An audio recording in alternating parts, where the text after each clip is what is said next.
Well, ladies and gents, welcome back once again to another episode of Jeremy's Shows. This time I am showing off the Fairchild Channel F. This has the distinction of being the first cartridge-based video game console. Released in the late 70s, developed and manufactured by Fairchild Semiconductor. It was the first video game console that had a microprocessor in it, and was designed to take removable cartridges that actually had the software on the cartridge. Game consoles up until that point, such as the Magnavox Odyssey, there was no actual programmability in those consoles. All of the processing in the Odyssey was implemented using all kinds of diodes and stuff. It didn't actually have a microprocessor inside. And what the game cards for the Odyssey actually used, there were no circuits on those at all. It was just hooking up the various pins of the cartridge connector so that they rewired the internal electronics so that it did different things on the screen. But not so with the Fairchild Channel F. Like I said, first microprocessor-based video game console and software on cartridges. And, so yeah, the microprocessor in it, I believe, was manufactured by Fairchild Semiconductor themselves. And I don't think that Fairchild Semiconductor did any video game hardware before or after this. There was a second reissue/remodel of the Fairchild Channel F called the Fairchild Channel F2. And it was mostly a cosmetic redesign, and the sound from it came through the TV instead of a built-in speaker. This actually has a built-in speaker somewhere in it. I don't actually know where it is, but it does work. So, whenever this first came out, it was called, as you can see from the top, the Fairchild Video Entertainment System, or VES. Shortly after this came out, came the Atari VCS, or Video Computer System. Fairchild thought that their name, VES, was too close to VCS, so they renamed it Channel F in subsequent releases. Some of the first video game cartridges that came out for this were still labeled VES or nothing at all, and later releases were labeled Channel F. So, start taking a closer look at the unit here. You can see that is where the cartridge goes. Goes into that nice little slot right there. It has a protective door for the cartridge. Probably can't see inside there, but there's a normal card edge connector on the inside of there, and that's what the cartridge actually connects to. And once the cartridge is in, you push that down to eject. Haha, just like it says right there on the label. How innovative. Also, this system had two built-in games in it. If you start it up without a cartridge in the slot, then you can pick either hockey or tennis to play, which are pretty much the same. Just variants of Pong, as were popular at the time.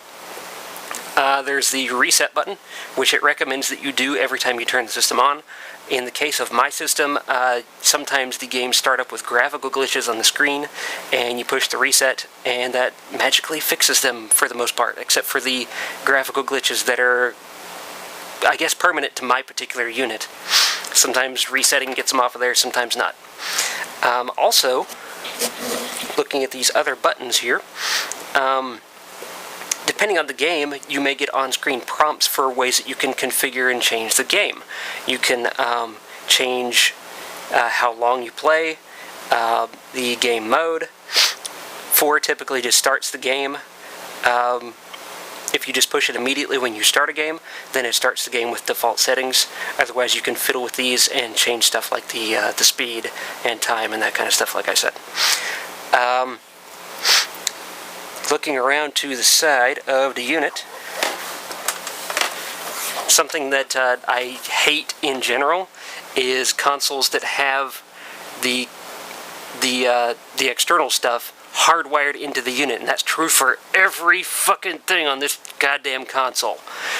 It has 2 controllers, they're both hardwired into it, and spinning around to the back of the unit, you can see the on-off switch is located on the back, slides left and right. Right there is for the AC adapter, which is right here. Standard AC adapter, Fairchild branded, obviously. Plugs into a usual outlet, it's got the usual prongs. And next to that wire right there, is the RF cable, which ends in one of these, which you can either get a simple adapter to plug directly into a TV tuner, and then you tune it, I believe, to like channel 2 or something like that. Or you can use one of these things, which the label of this one is not even remotely attached anymore. You can plug the RF cable into the top of that, like that. It's got that kind of connector. And then you can connect the 2-wire antenna, which were normal at the time as well. And then you connect this, both of those leads. You can't actually see them, I'll spread them apart there. See, there's 2 of them. You screw those onto the back of the TV in the place of the antenna. And so now you have 2 signals feeding into this box where it says computer. That's the actual game system. You got the antenna at the bottom there, and then you switch between them by sliding this switch. And as you can imagine, that's a big ass pain in the ass, because you got to get up and muscle around to the back of the TV to flip that switch whenever you want to do one or the other. Thus the advent of automatic RF switches. In fact, you can use those same automatic RF switches like what you would get with the NES and the Super NES, and they will work just fine with this system. But the difference is, since this is hardwired into the system like this, you have to get a female-to-female adapter to plug into this cable and plug into the RF switch, and then go to the TV.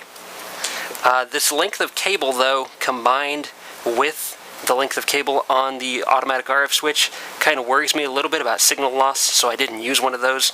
I just plugged that straight into my VCR that I was using to convert RF to composite. And the video quality out of this is actually quite good, even for this thing's age. There's a little bit of ghosting on the screen, especially whenever you look at things on horizontal lines. Like if there's a horizontal line like this, you'll see a little bit of ghosting going from there to the edge of the screen. But it doesn't disrupt the gameplay at all, and it's still easy to see everything. So, going around to the other side of the unit here, there is nothing. Just a whole lot of fucking wood grain, because, you know, that was in back then. And why not have a look at the bottom while we're at it? It has... going vertical with the camera, huh? Isn't that neat? Only it's upside down. Let's try going this way. And it's got the manufacturing stuff on the bottom there. Someone has scribbled some numbers there on it in permanent marker. And it's missing one of the 6 feet. But other than that, ordinary stuff. And now I've ruined the surprise by turning it up like that. It has this removable top on it, and inside, just set that off over here, are the 2 controllers. And whenever you're not using them, you can put them in there like so, to kind of keep them out of the way, keep the dust off of them, that kind of stuff. The controllers for this system are very interesting. They're unlike any other controller I have ever seen. And to my knowledge, they haven't really been mimicked since. Kind of cheap in the hand, kind of very light, but they do work. There is a left and a right controller. This is the right one, as signified by the R on the top. And there, it looks like there's not a lot going on this controller because there's no buttons on the sides. All there is this thing on the top. But this thing on the top does actually a lot of stuff. You can tilt it like that, and it works like a joystick. You can twist it like that, just a little bit, not very far. And the system sees that as kind of a button press. It's not like a paddle, I don't think. It's not analog like that. It's just kind of a different way of having a button. And also, you can pull this up. See how it goes up a little bit like that? And you can also push this down. And those are 2 separate actions.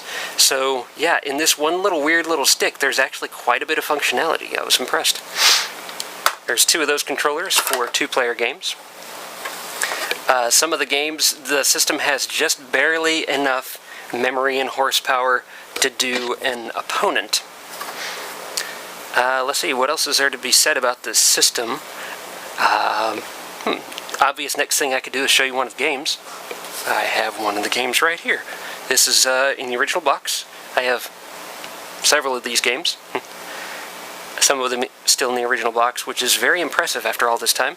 This is Space War, and I did play this on my channel. In fact, I played all of these games on my channel, so check those out to see what's going on in them.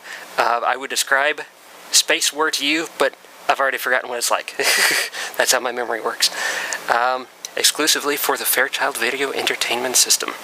This is video cart number 5. All of the Fairchild Channel F cartridges had numbers. They of course started at 1, and I think by the time of the system's end there was like 27 of them or so. Most of them were produced by Fairchild themselves. There was no third-party development for the system. Towards the end of the system's life, the assets were bought by another company, and then that company made a few more cartridges on their own before the system finally bit it. So, let's have a look inside the box. Actually, let's look at the back of the box here. All these had a short little description like this, which I think is kind of neat, and a screenshot. And so you could read this in the store and decide, is this something I want to play or not? Actually, I do remember how this plays based on the screenshot. You'd think based on a name like Space War, it'd be like a Space Invaders clone, but it's not. You move your little ships around and then try to shoot the other one. It's a 2-player game.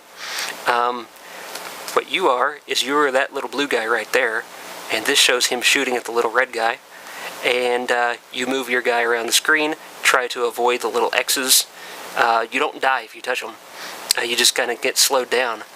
And you can recharge by going to that weird little point right there. Shooting does take off of your health amount, but you cannot kill yourself by shooting. You just decharge, and so you got to go back to that point, charge back up, and then shoot them some more. So, let's open it up and have a look inside. Notice that there is absolutely no room for padding in these cartridges. The boxes were just barely enough to fit the cartridge in. Most of the cartridges have end labels, as you can see on the ones that are not in boxes over there. And it just so happened that I grabbed like the one off the stack that doesn't have a fucking end label, so... Anyway, let's see if I can get this out of there with one hand. There we go. Let gravity do the work. This one still has the manual with it. In fact, most of the games I have still have the manual. I'm very impressed by that. It's not a very long, detailed manual, which is actually kind of a good thing. It's just a few different pages, tells you exactly what you need to know to play the game. Kind of a fold-out leaflet kind of thing. Set that down there as well. And here is the cartridge. Now, in comparison to my hand, and I do not have small hands, this thing is massive. These cartridges are like the size of 8-track tapes. And in fact, I think I read somewhere along the way that they were intentionally designed to be the size and shape of an 8-track tape, so that would be something people would be familiar with at the time. So they would be a little more accepting of doing things this way. Space War. Okay, so the way you would do this is you put the cartridge in right there, line it up with the little door, and you push it on in there until it snaps into place, and then you're done. While it's in there, you can still see a little bit of the label right there, so some of the games have instructions right there that you can still see, such as instructions for how to start the game, or maybe a little bit about the controls. So that's nice. And you push to eject. Instead of just ripping it out of there, it pops out of place, and now you can slide it out somewhat easily. The way that the cartridges actually work, and this is actually kind of nice, let's have a look at the top of the cartridge. This is where it actually pushes into the system. See, that's the end that you see when you push it in there. Flipping it around like this is the end that actually goes in there. And you notice it is protected. The cartridge edge connector is not exposed. It's protected from dust and dirt and all kinds of crazy little shit that your toddler might want to stick on the connectors.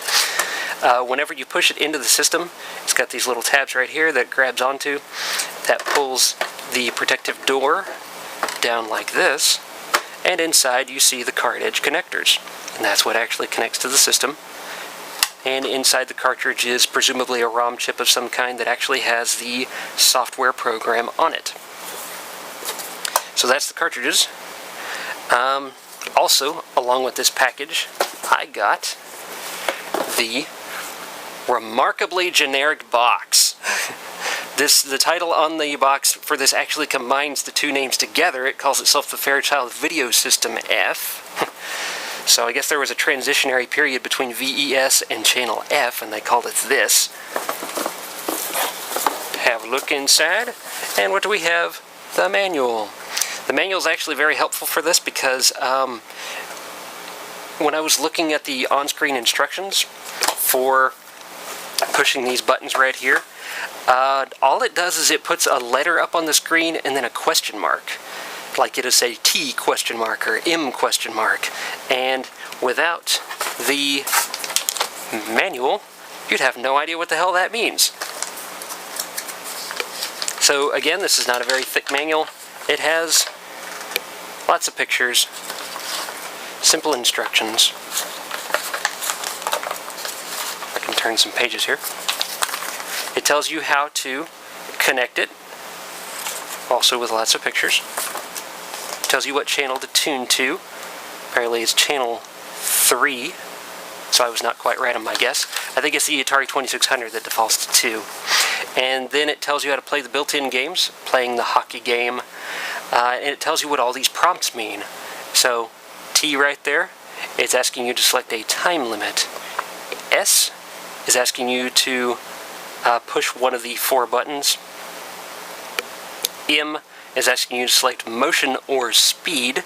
See, they couldn't say S for speed because I already used it for that. And this generally just walks you through the sequence of what buttons you need to push in what order to accomplish configuration of the game. The rest of the manual continues on similarly. Let's show you one of the later generation cartridges here. This one is Backgammon and Acey-Deucey, which I have no idea how to play because I don't know how to play backgammon. In fact, does anybody know how to play backgammon? I don't think so. Backgammon is basically what I knew it to be was the reverse side of the checkerboard that nobody ever used because nobody knew how to play it. So got the rubber band off there. And this is one of the later cartridges right here. As you can see the label, let's do a comparison here. See if I can hold 2 of these massive things at once. That's an early cartridge there on the left for Space War, and a later cartridge right there on the right, which calls it the Fairchild Channel F. That still says Video Entertainment System on the front, so they're saying both game names now.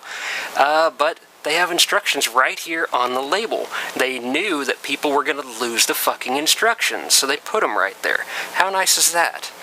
So there was a lot of forward-thinking things about this system. Number 1, using removable cartridges that had the actual software on them, and 2, including a reprogrammable microprocessor inside the system, putting instructions on the label, including instructions with each cartridge, and that nice spring-loaded ejection and insertion system.